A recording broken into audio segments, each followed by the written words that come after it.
आत्मीय भाइयों एवं बहनों, आपको पुस्तक आत्म आस्तिकता की दार्शनिक एवं वैज्ञानिक पृष्ठभूमि, विषय आत्मसत्ता पर छाया ज्ञानेंद्रियों का आवरण,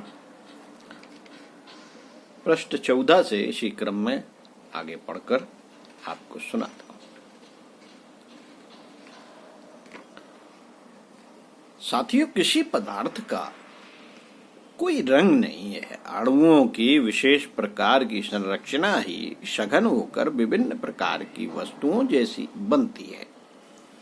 अणुओं का कोई रंग नहीं, फिर रंगीन क्या है? वस्तुएं सूर्य की केवल सफेद किरणों को आत्मसात करती हैं और इन किरणों के किसी एक रंग को प्रतिबिंबित करती हैं। पौधों की पत्तियां हरे रंग की इसलिए दिखती हैं कि वे सूर्य किरणों का हरा रंग पचा नहीं पाती और उसको उल्टी कर देती हैं। पत्तियां द्वारा किरणों का हरा रंग वापस फेंक देना, यही है उनका हरा रंग दिखाई पड़ना। मनुष्य और पक्षियों की आंखों की सूक्ष्म बनावट में एवं मस्तिष्क की संरचना में काफी अंतर है, इसलिए वे वस्तुओं को उसी तरह नहीं देखते जैसे कि हम देखते हैं। उन्हें हमारी अपेक्षा भिन्न तरह के रंग दिखाई पड़ते हैं। रूस की पशु प्रयोगशाला ने बताया है कि बैल को लाल रंग नहीं दिखता। उनके लिए सफेद और लाल रंग एक ही स्तर के होते हैं। इसी तरह मधुमक्खियों को भी लाल और सफेद रंग का अंतर विदित नहीं होता। जुगनू सरीखे कीट पतंगे एक अतिरिक्त रंग अल्ट्रा वायलेट भी देखते हैं और मनुष्यों की आंखें देख सकने में असमर्थ हैं। पक्षियों को लाल, नीला, पीला और हरा, यह 4 रंग ही दिखते हैं। हमारी तरह वे न तो 7 रंग देखते हैं और न उनके भेद उपभेदों से ही परिचित होते हैं। यही हाल नासिका का है। हमें कितनी ही वस्तुएं गंधहीन लगती हैं, पर वस्तुतः उनमें गंध रहती है और उनके स्तर अगणित प्रकार के होते हैं। प्याज, लहसुन आदि की गंध कितनों को बड़ी अरुचिकर लगती है। भोजन में थोड़ी सी भी पड़ जाने पर मितली आती है, पर कितनों को इसके बिना भोजन का जायका ही नहीं आता। यही बात सिगरेट, शराब आदि की गंध के बारे में भी है। इन परिस्थितियों में नासिका के आधार पर यथार्थता का निर्णय कैसे किया जाए? जिह्वा स्वादों की जो अनुभूति कराती है, वह भी वस्तुस्थित नहीं है। खाद्य पदार्थ के साथ मुख के स्त्राव मिलकर एक विशेष प्रकार का सम्मिश्रण बनाते हैं और उसी को मस्तिष्क स्वाद के रूप में अनुभव करता है। यदि वही वास्तविकता होती तो नीम के पत्ते मनुष्य की तरह ऊंट को भी कड़वे लगते और वह भी उन्हें न खाता। ऊंट को नीम की पत्तियों का स्वाद मनुष्य की जिह्वा अनुभूतियों से सर्वथा भिन्न प्रकार का होता है। इसका अर्थ यह हुआ कि पदार्थों का वास्तविक स्वाद जीभ पकड़ नहीं पाती है।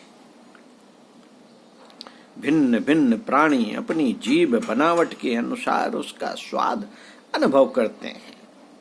कच्चा मांस मनुष्य के लिए अरुचिकर होता है, पर इसी को मांस भोजी पशु बड़ी रुचिपूर्वक खाते हैं। मलिन वस्तुओं को मनुष्य की जीभ सहज स्वीकार नहीं कर सकती, पर शूकर को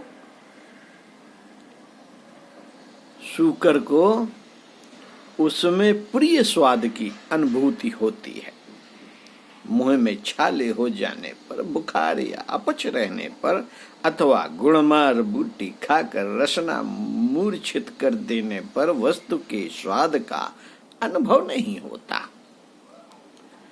इस अधूरी जानकारी वाली जिह्वा इंद्रिय को सत्य की साक्षी के रूप में कैसे प्रमाणित माना जाए?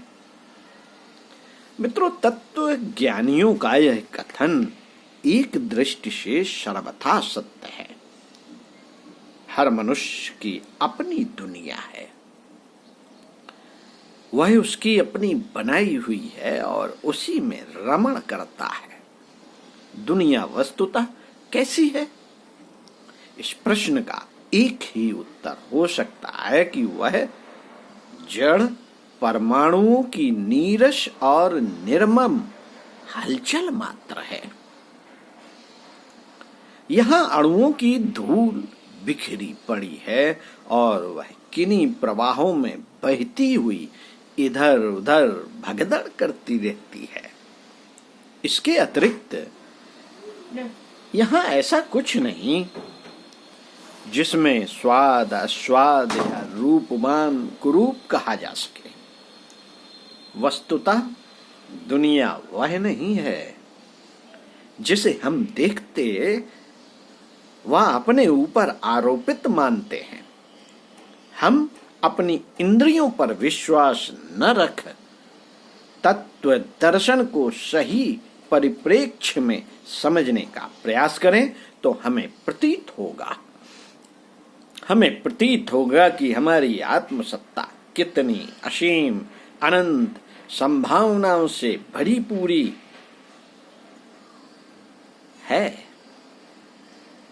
उन अंतःचक्षुओं को जागृत कर लेने पर माया का जंजाल मिटता व वास्तविकता का बोध होने लगता है।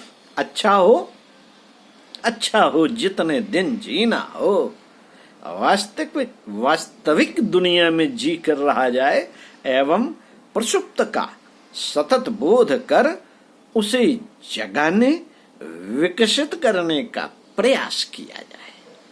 पंडित श्री राम शर्मा आचार्य। ओम शांति। प्रणाम।